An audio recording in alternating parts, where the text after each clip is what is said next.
गिलगित बल्तिस्तान के खूबसूरत मनाजिर। इस वक्त शंग्रीला देख रहे हैं आप। चौधरी साहब कितने हैं? आ जाए इधर थोड़ा काम है। ये देखा है कि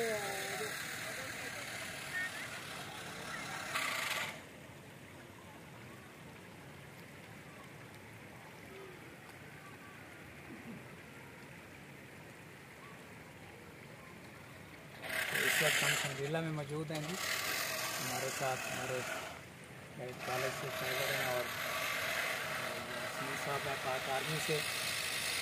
तो दुनिया के खूबसूरत खित्तों में से खित्ता गिलगित बल्तिस्तान। और इस वक्त आप देख रहे हैं कि ये शंग्रीला मोटल का खूबसूरत मंजर और शंग्रीला झील आप देख रहे हैं। और इसी तरह आप साथ देखें इंतहाई खूबसूरत मंजर, ये कुदरत के हसीन नज़ारे हैं। यकीनन ये पाकिस्तान के दूर दराज शुमाली इलाका जाते हैं, लेकिन जब इंसान यहाँ पहुँचता है तो सारी थकावट दूर हो जाती है। तो अल्लाह ताला इन हसीन खित्तों को और यहाँ के बशिंदों को हमेशा खुश खुरम रखे और ये पाकिस्तान के खूबसूरत इलाके हमेशा लहलाते रहें और आबाद और शाद रहें।